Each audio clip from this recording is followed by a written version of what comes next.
Hello, statistics students. Here's another video on associations and categorical variables, sequences of independent and associated events.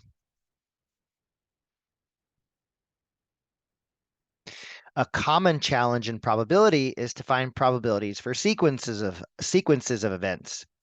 By sequence, we mean events that take place in a certain order, like flipping a coin a bunch of times. Or, for example, a married couple plans to have two children.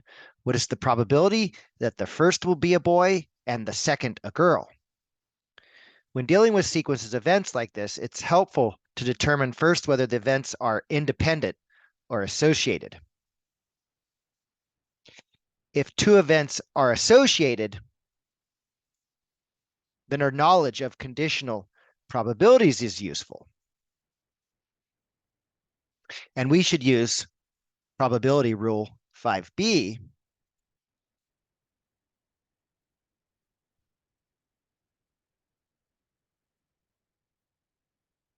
that the probability of A and B is equal to the probability of A times the probability of B, given that A has occurred.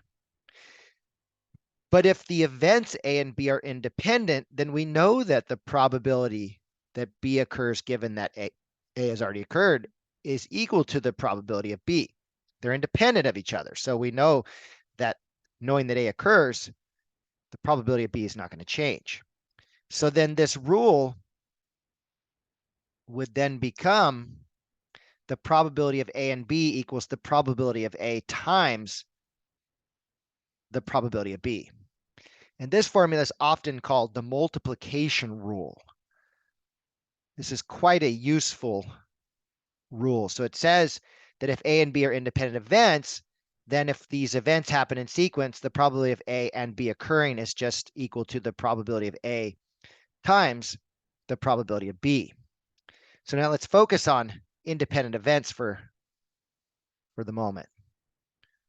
When two events are independent, the multiplication rule speeds up probability calculations for events joined by and. For example, suppose that 51% of all babies born in the United States are boys. That means the probability that your first child is a boy is 51%. What is the probability that a family planning to have two children will have two boys? In other words, how do we find the sequence probability?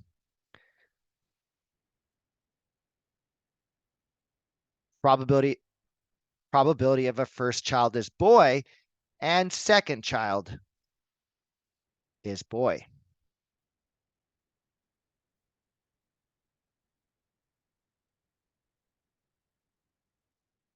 Now, if we didn't know anything about these events, if we didn't know that they were independent, maybe we thought they're associated, we'd have to use the harder formula. Researchers have good reason to suspect that the genders of children in a family are independent if you don't include identical twins. Because of this, we can apply the multiplication rule. Probability that the first child is boy and the second child is boy is going to be equal to the probability that the first is boy multiplied by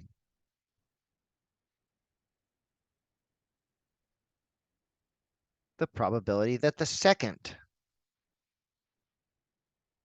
is boy, since they're independent of each other. So the probability that the first is a boy is 0.51, and the probability the second is a boy is also 0.51. And multiplying that together, 0.51 times 0.51 is 0.2601.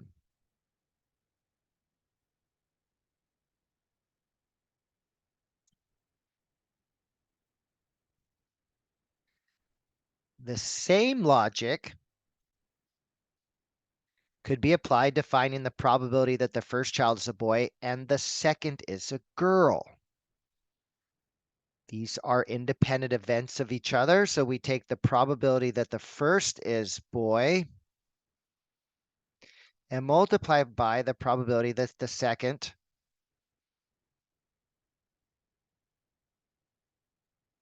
is girl.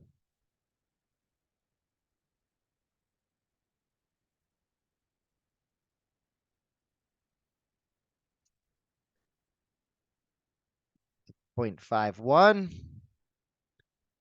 times, well, if the probability that it's a boy is 0.51, if 51% of the babies being born are boys, then that means 49% being born are girls.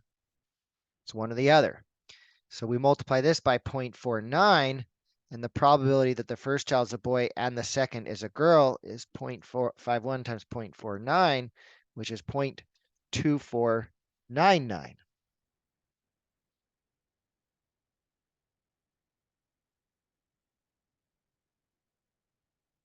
So slightly less chance of that happening.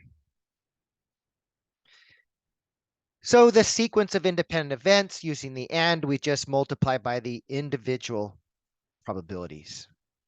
And in the next video, I will do some examples displaying this process. But for now, this concludes this video on associations and categorical variables, sequences of independent and associated events.